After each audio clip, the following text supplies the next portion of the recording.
Hey y'all, it's your girl Valhalla. I'm here for the last video of March. Dear, I know, but when you see me again, it'll be April. It's gonna be awesome. So okay, let's power through this, shall we? Okay, title's pretty self-explanatory, but I do want to explain some stuff to you guys about it. Okay.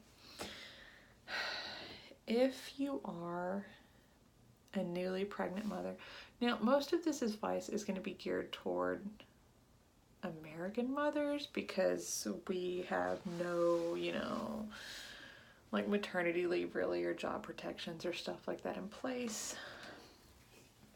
If you live in a country where you're fortunate enough to have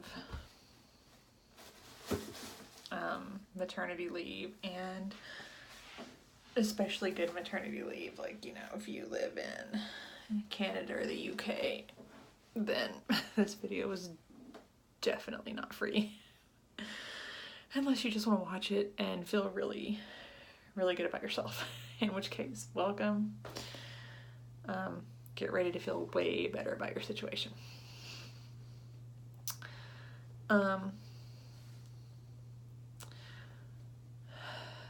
it's really frustrating that you have to think about this, that being a mother is kind of a punishable thing, but it is, y'all. It really, in America, if you have a kid and you take any amount of time off, sometimes it feels like even if you take off to have the baby, they're gonna punish you.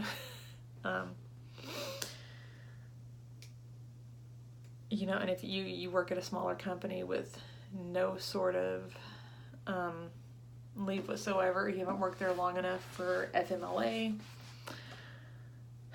then you're really kind of at their mercy. And you take off as long as they'll let you, or as long as you can go without a paycheck, basically. If you are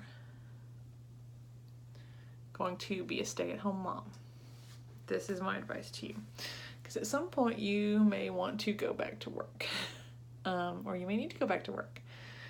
So if you are newly pregnant, or you just have like one young child, you haven't been out of the workforce very long, or you haven't left yet, let me help you out. Here's what you need to do, okay? To ensure that you stay desirable and marketable to potential employers, every year you need to kind of pick some things you're going to work on, a new skill you're going to learn, a certification you're going to keep up with, something current, something relevant, and you need to keep up with it. Certifications, continued education, stuff that you can work in. It doesn't have to be terribly expensive, just something that shows an effort as your kid gets a little older. If you're still a stay-at-home mom, find ways to volunteer, things to just fill in on the old resume. If you can also be taking classes at this time, going to workshops, things like that, all the better. Because you're going to find after a certain point, you're really going to start to be, if you haven't used that time productively, I know, you're going to be punished for it. And that's a line I got a lot of the time when I started trying to go back to work and looking for a job. And it was just, well, your skills aren't relevant. Well, dude, I'm applying to make coffee. Like, I'm applying to, answer your phones. Like, I know how to answer a phone. I know how to make coffee. Like, I know how to do basic stuff. But so many people, well, your skills aren't relevant. You haven't done anything for the past X number of years. Yet, dude, I left because I have 4 young children. I left to care for my kids, and that was just really, like, that sadly really negatively affected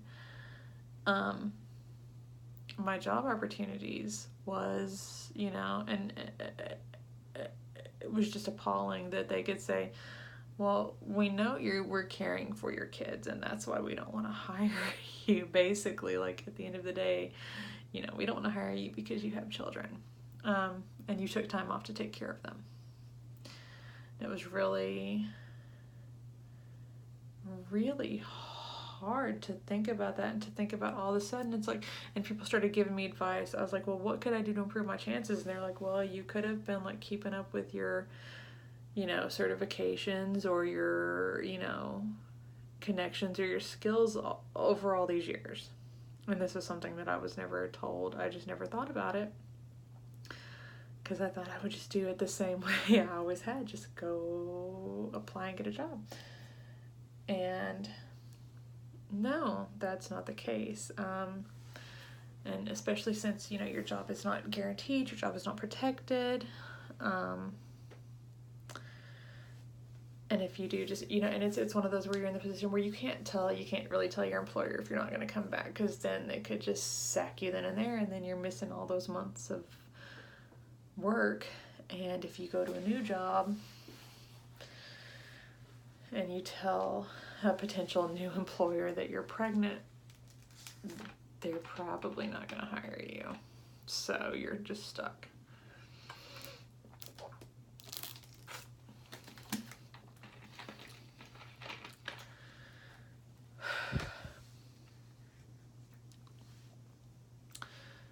So, if you're in that spot where it's kind of like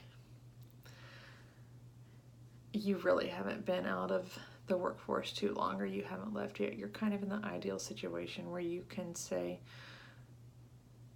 okay, I may never go back, but here's what I'm going to keep current with. Here's what skills I'm going to work on. Here are new things I'm going to learn. Just because it's good to do that anyway. But, it's good to really,